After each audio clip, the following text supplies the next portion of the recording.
বাংলার জমিনে আর আসতে দেওয়া হবে না ক্ষমতা। ধর্ষণ দিয়ে, সন্ত্রাস দিয়ে, খুন দিয়ে সব শেষ করেছে। তারপরে এদেরকে ক্ষমতায় আসতে দেওয়া যাবে না, এই কারণে দলীয়করণ, আত্মীয়করণ, বংশীয়করণের ইতিহাসের নিকৃষ্টতম দৃষ্টান্ত তারা এই জাতির সামনে পেশ করেছে। একেবারে টয়লেট কিপার থেকে শুরু করে সর্বোচ্চ পর্যায় পর্যন্ত নাম নিলাম না, সব দলীয়করণ করেছে তারা। লুটে পুটে, ওই যে সেই কথা আছে, উলট পালট করে দেমা লুটে পুটে খায়, সমস্ত দেশকে লুটে পুটে খেয়ে শেষ করেছে। সেদিন আমি বিজয়নগরে সেই বিএনপি অফিসের সামনে, এই যে কয়েকদিন আগেই সেখানে আলোচনা বলেছিলাম, যে এক লোক আগে এসে আমাকে বলছে, হুজুর এরা তো 5 বছরে খাইয়া খুইয়া সব শেষ করে ফেললো, এরপর আপনারা এসে করবেন কি?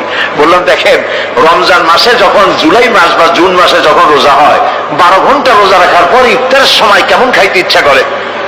কয় যে হুজুর, সামনে যে শরবত থাকে, চানাচুর থাকে, পেঁয়াজি, বেগুনি, তারপরে তরমুজ, যা কিছু থাকে, শুধু ফলমূল আর শরবত না, শরবত থাকে যে গ্লাসে, যে জগে, ওগুলো শুদ্ধ খাইতে ইচ্ছা করে। বললাম, 12 ঘন্টা রোজা রেখে যদি গ্লাস ঘটি বাটি শুদ্ধ খাইতে ইচ্ছা করে, ওরা তো 21 বছর রোজা রাখছে, সমস্ত বাংলাদেশ চেটে পুটে খেয়ে সব শেষ করে দিয়েছে। জাতির ভাগ্য ভালো, এরা এই সাবেক প্রধানমন্ত্রী শেখ হাসিনা ভাগাভাগি করে 2 বোনে যে বলে না, এই যে আমাদের এক বোনকে বঙ্গভবন দেওয়া লাগবে আর এক বোনকে গণভবন দেওয়া লাগবে, জাতির কপাল কত ভালো।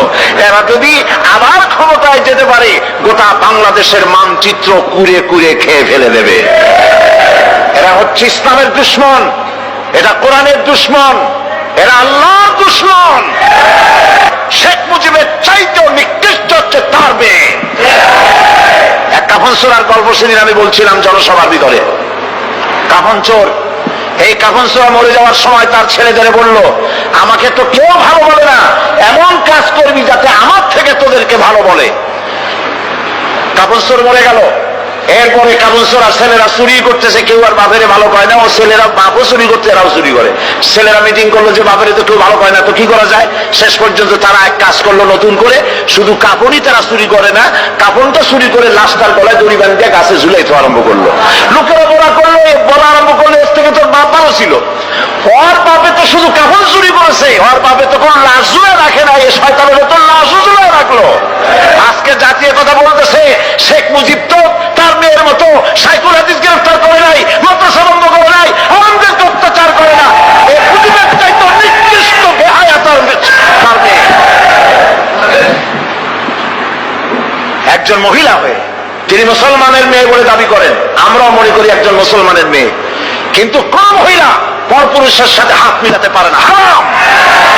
তিনি যত পুরুষের সাথে দেখা উনি হাত মিলান, শুধু তাই নয়, পরপুরুষের দেওয়া হাতে চুমা উনি গ্রহণ করেন।